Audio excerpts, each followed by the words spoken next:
आणि यानंतर आता नाशिकमधून एक मोठी बातमी समोर येते आहे। नाशिकमधील ठाकरेंचे 10 ते 12 नगरसेवक शिंदेंच्या शिवसेनेच्या गळाला लागल्याची चर्चा आहे।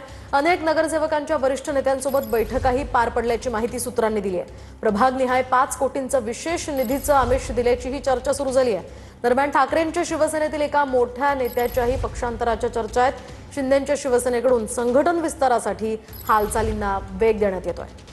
अधिकची माहिती जाणून घेऊयात आमचे प्रतिनिधी चंदन पुजाधिकारी यांच्याकडून। चंदनजी, काय सांगाल?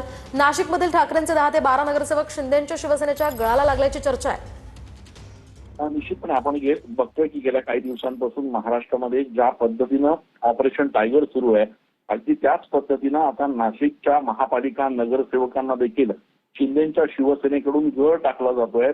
काल परवाला जी बैठक झाल्याची माहिती सूत्रांकडून मिळाली आहे, त्या बैठकीमध्ये 10 ते 12 नगरसेवक जे ठाकरेंच्या शिवसेनेचे आहेत त्यांना या ठिकाणी प्रभागनिहाय मोठा निधी देण्याचं आश्वासन देण्यात आलं आहे।